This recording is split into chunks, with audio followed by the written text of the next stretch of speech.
Ya jelas dia dikenakan pasal itu, karena apa? Dia lebih gila daripada hacker. Hacker itu mencuri data.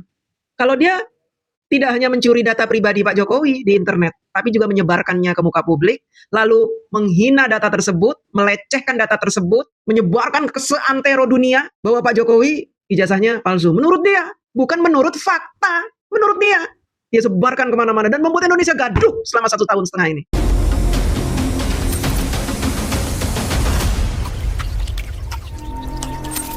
Sitiva pernah bilang dengan sombongnya bahwa dia tidak takut membedah otak Pak Jokowi. Padahal faktanya dia tidak pernah melakukan pembedahan terhadap otak Pak Jokowi. Sebenarnya buku itu berisi kebencian yang dia balut dengan ilmu pengetahuan.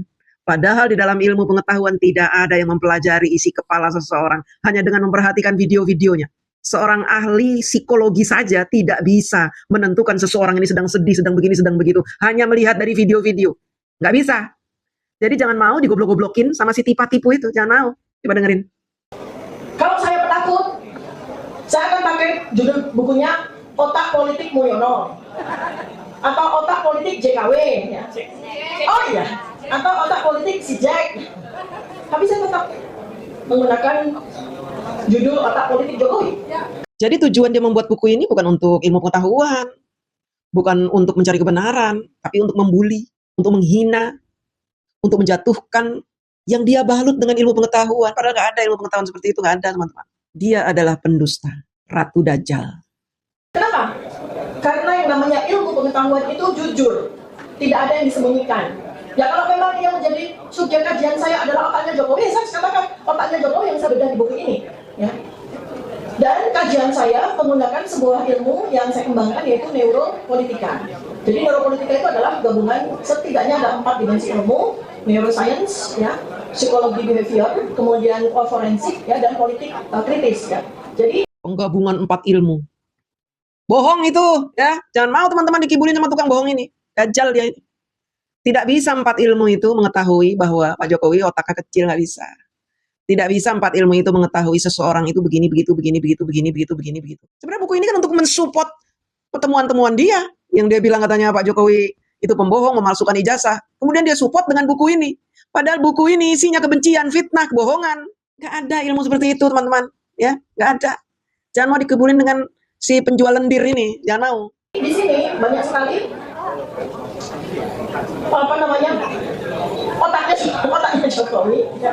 Mulai dari otak depan, ya, prefrontal cortex namanya yang depan ini, yang memproduksi dan memuat memori-memori primer maupun sekunder, yaitu memori-memori jangka pendek maupun memori-memori literal yang dipelajari, maupun otak bagian dalam yang namanya hipokampus, ya. Hipokampus itu adalah otak yang memuat memori tersier. Nah, termasuk diantaranya adalah riwayat pendidikan, di mana dia KKN, di mana dia kos. Mana bisa? Memori yang ada di kepala seseorang itu dia bisa ketahui dari jarak jauh. Hanya dengan melihat dari video-video, lalu dia mengatakan bahwa Pak Jokowi itu lupa tentang KKN-nya di mana, lupa dulu kos di mana. Nggak bisa. Ini kan dia kait-kaitkan dengan fitnahan-fitnahan dia. Seolah-olah Pak Jokowi salah menyebutkan tempat Pak Jokowi KKN. Seolah-olah Pak Jokowi salah menyebutkan tempat beliau kos waktu KKN. Padahal kan ini dia fitnah. Dia memfitnah, kok dia yang meragukan ucapan Pak Jokowi. Apa yang disampaikan oleh Pak Jokowi, di mana beliau kuliah, di mana beliau kos, itu benar semua. Tapi kan dia memfitnah. Dia bilang itu bohong lah, dia dibilang bahwa tempat itu nggak ada lah, inilah, itulah. Dia cari-cari kesalahannya. Kemudian dia support pendapat dia dengan buku-buku goblok begini. Buku yang menggoblok-goblokkan orang itu ya. Ini orang ini punya ilmu, dikasih ilmu oleh Allah, ilmu yang baik, ilmu yang sangat tinggi, tetapi untuk membodoh-bodohi masyarakat. Dan yang goblok lagi, mereka yang percaya ilmu dia ini, yang katanya bisa membuktikan bahwa Pak Jokowi itu pembohong. Jangan mau percaya sama Ratu Dajjal. Ya, kalian ikut jadi Dajjal nanti. Yang itu adalah memori yang bersifat menetap. Ya. Nah ini saya berikan ilmu di sini agar apa? Agar semua orang bisa mempelajari otaknya Jokowi. Jadi bukan hanya saya, bukan hanya Dr. Tifa yang melakukan penelitian, tapi semuanya bisa melakukan penelitian, melakukan pengajian tentang otak politik otaknya Jokowi, terutama dalam bagaimana dia menggunakan otaknya untuk 10 tahun menguasai negara ini. Ya, itu kan menarik ya. Dikait-kaitkan supaya orang bisa mengetahui, mempelajari isi otak Pak Jokowi. Goblok dia itu ya. Kalau dia memang melakukan penelitian, kalau memang buku dia itu bermanfaat, maka tidak hanya otak Pak Jokowi yang bisa diteliti orang, bisa diketahui isi kepala Pak Jokowi, tapi isi kepala semua manusia bisa diketahui. Jadi saya bisa mengetahui isi kepalanya Megawati dengan melihat video Megawati selama 50 tahun ini, cara dia ngomong, cara dia teriak-teriak, cara dia mencaci maki orang, cara dia ngenyek orang. Saya jadi tahu isi kepalanya Megawati gitu. Kan itu namanya pembodohan publik. Jadi saya tahu tentang karakternya SBY karena saya melihat video-video SBY yang begini begitu, begini begitu. Kemudian saya menuduh SBY ini otaknya setengah, gak punya otak gitu. Bisa begitu? Gak bisa. Ilmu dari mana itu? Ilmu dajjal itu ya. Ilmu tipu-tipu namanya juga tipa-tipu. Satu lagi teman-teman. Kalau memang dia yakin dengan ilmu dia ini, yang dia sudah tuliskan di dalam buku, dia harus bertanggung jawabkan. Dia harus mempertanggungjawabkannya di depan sidang. Bahwa semua temuan dia ini benar dan bisa dipertanggungjawabkan. Kalau dia tidak bisa, maka dia itu adalah penulis penipu. Ini harus dipertanggungjawabkan. Oh, ahli-ahli, orang-orang ilmuwan harus bertanya kepada dia ini. Ilmu dia ini fungsinya untuk apa? Menghujat orang, menghina orang, menuduh orang, memfitnah orang. Atau memberikan ilmu kepada kita, memberikan pembelajaran. Tidak ada pelajaran yang dia berikan dari buku yang dia tulis ini. Dan teman-teman masih ingat kan video saya sebelumnya? Dia ini sebenarnya membedah otak Pak Jokowi itu di buku Jokowi's White Paper. Kemudian dia menulis lagi di buku yang baru, karangan dia sendiri, bukan karangan 3 orang dari buku sebelumnya itu. Untuk apa? Karena dia merasa kurang puas menghina Pak Jokowi di buku sebelumnya. Dia merasa kurang nonjok di buku sebelumnya. Sehingga dia bikin buku khusus yang isinya penghinaan, pelecehan terhadap Pak Jokowi. Ya, memang brengsek dia ini. Dan dia harus mempertanggungjawabkan itu. Kalau dia tidak bisa mempertanggungjawabkan itu, nanti bukunya itu kita timpuk ke mukanya ya di persidangan. Ya, jejelin ke mulutnya. Suruh dia makan itu bukunya. Jangan mau kita membaca buku sialan itu. Karena nggak ada ilmu di dalamnya. Di dalamnya hanya berisi hinaan-hinaan, pelecehan-pelecehan. Dan penggoblokan-penggoblokan. Dan mau dibaca. Jadi goblok kita baca buku dia. Kemudian video berikutnya. Video pertama kali si Tifa ini komplain karena dia dilaporkan ke polisi oleh Pak Jokowi. Kita dengarkan. Lalu tadi Pertanyaannya timbul. ada framing bahwa seolah-olah ada Pak Jokowi melakukan ijazah. Kenapa Anda tidak mengejar siapa? Makanya lah dilaporkan. Siapa? Loh, kenapa kami yang dilaporkan? Dilaporkan Itu persoalannya. kenapa narasi ini beredar di publik, di masyarakat. Memang narasi itu kami yang buat. Bahwa Pak Jokowi melakukan pemalsuan ijazah kan tidak. Iya, ijazah palsunya. Loh. Bahwa Pak Insinyur Joko Widodo itu berijazah palsu dan menggunakan ijazah palsu. Kan itu. Oh, bukan. Itu, Anda terus kan, sebentar. loh, Kemudian gimana? dilaporkanlah sama, karena ada 2 laporan. Ini makanya sebentar saya jelaskan. nih. Nah, bahwa kemudian Pak Joko Widodo ya melaporkan peristiwa itu dengan apa yang diterima. Ini kan lucu ya, Mas. Ingat ya, melaporkan peristiwa ya. Iya. Pak Jokowi melaporkan peristiwa. Tetapi si spiritualitil alias Ratu Dajjal ini tidak memahami bahwa ketika kita melaporkan sebuah video yang melecehkan kita, kemudian kita datang ke kantor polisi untuk melakukan BAP karena kita dipanggil atas laporan kita itu, maka penyelidikan akan dilakukan dengan cara melihat video, lalu meneliti satu persatu orang yang ada di video itu.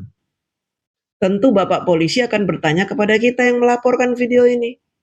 Bapak tahu nggak di dalam ini siapa aja? Pengacara Pak Jokowi ya tahu siapa aja orang itu, disebutkanlah ada si spiritualitil, Panci, Fadilah, ada Kurnia, ada Egy Sujana, dan lain-lain.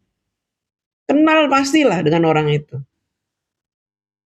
Yang jelas Pak Jokowi hanya melaporkan bahwa dia dilecehkan, dihina, difitnah, ijazahnya palsu oleh sebuah kejadian di video ABC, di postingan ABC. Kemudian polisi melakukan penyelidikan dengan melakukan BAP kepada Bapak Jokowi dan pengacaranya. Setelah itu Bapak polisi melakukan penyidikan. Penyidikan dengan cara apa? Dipanggillah orang-orang yang tadi sudah disebutkan namanya di video-video itu. Siapa? Si Panci, si Tipa, si Padilla, si Egy Sujana, Kurnia, dan lain-lain dipanggil sebagai saksi. Dan di ujung dari penyidikan itu, polisi menetapkan siapakah tersangkanya. Yang tadinya saksi-saksi ini di BAP, lalu polisi menetapkan bahwa saksi-saksi ini berubah statusnya dari saksi, terlapor menjadi tersangka. Kan begitu. Nah, si spiritualitil ini nggak ngerti proses itu. Karena apa? Dia dokter tolol. Ya, dokter tolol teman-teman. Dia itu ilmunya sangat cetek, sedikit sekali. Orang yang di dadanya penuh kebencian, membiarkan kebencian membakar hatinya, menjadikan hatinya seperti batu, maka otomatis ilmunya juga menjadi lenyap dari kepalanya. Tadinya pintar berubah menjadi tolol, bahkan dungu, idiot. Tetapi Bahwa deliknya delik aduan kan aneh. Ini kita bicara Ya, dengan memang delik advokat. aduan, Lagi delik aduan, Ya, kan yang ada dilaporkan advokat. Yang dilaporkan jelas. peristiwa. Saya mau bicara sama Pak Jokowi ini. Pak Jokowi, yang saya hormati, Anda melaporkan peristiwa. Ya kan? Bukan melaporkan orang, ya. Artinya yang harus Anda Bentar, hadirkan kamera Anda di situ. itu Pak Jokowi. Oke. Oh, ada oke, background Anda. Oke, baik. Oke. Pak Jokowi diam. Pak Jokowi, Pak Jokowi, kan Bapak kan katanya bukan melaporkan orang, tapi melaporkan peristiwa, Ya. gitu kan? Tapi pada saat gelar perkara khusus 15 Desember 2025, di mana saya hadir waktu itu, saya melihat laporannya Pak Jokowi tidak melaporkan peristiwa, Ya. tetapi melaporkan kami. Nah, ini adalah sebuah, mohon maaf Pak Jokowi, Anda melakukan pembohongan publik. Ya. Jadi mohon ini persoalan pidana loh, pembohongan publik ya. Karena Pak Jokowi jelas mengatakan pada video, saya melaporkan peristiwa, bukan melaporkan orang. Tapi ketika saya melihat laporan Pak Jokowi jelas melaporkan kami, gitu loh Mas Ade. Ya. Jadi Kan itulah ketololan si spiritualitil. Dia tidak paham prosedur dari pelaporan. Ya, karena dia tidak paham, akhirnya dia memunculkan narasi-narasi kegoblokan dia. Ya. Bahkan dia menuduh Pak Jokowi katanya, ini adalah pembohongan publik. Pidana loh ini. Sudah menuduh ijazah Pak Jokowi palsu dengan alasan meneliti. Kemudian menuduh ini Pak Jokowi berbohong karena pidana. Orang dia nggak ngerti bilang berbohong gimana sih? Prosedurnya nggak ngerti, menuduh orang berbohong. Itulah kegoblokan Tifa. Ya, buat para pendukung spiritualitas, jagoan kalian ini, yang kalian sebut Sri Kandi Indonesia, Cut Nyak Din era modern. Ya, sampaikan ke tipu-tipu itu. Dia itu dokter tolol. Jadi gini. mohon disampaikan kepada beliau, Anda yang punya akses kan, soal apa, sampaikan beliau, Ya. non sewu nih Pak Jokowi, Anda melakukan pembohongan publik. Jadi Nggak boleh, itu pidana gitu loh. Jadi gini, Bu Dokter, bahwa kemudian pelaporan Mau melakukan pemidanaan terhadap orang, tetapi dengan melakukan pidana itu sendiri, itu persoalan besarnya. Jadi melaporkan peristiwa sehingga memberikan bukti-bukti, narasi-narasi, baik di akun X yang Ibu punya, mungkin ya, ini mungkin ya, bahwa kemudian mempersiapkan semua video dan lain-lain sebagainya, kemudian diberikan kepada penyidik. Kemudian tentu yang ada di dalam akun-akun YouTube, narasi-narasi itu tentunya diperiksa. Dan ada Mas orangnya Ade. kan seperti itu. Mas Ade ya. Bentar, saya Iya, Mas Ade ya. selesaikan dulu. Kalau ini Bahwa persoalan- kemudian Orang lagi ngejelasin, udah ketakutan dia.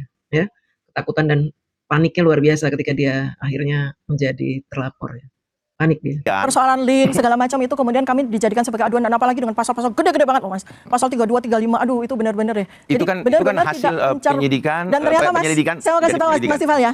Ini pasal yang sangat mengerikan dan dipakai tidak pada tempatnya. Karena pasal 32, 35 saya sudah konsultasi dengan pembuat pasal tersebut, Undang-Undang ITE, Profesor Hendy Subiakto dan termasuk Mas Roy Suryo yang membuat. Itu pasal dimaksudkan untuk para hacker yang mendobrak CIA dan sebagainya, intelijen, Ini saya sepakat mendobrak nih. bank dan sebagainya. Saya sepakat ketika kemudian muncul pasal-pasal itu sudah ditentukan.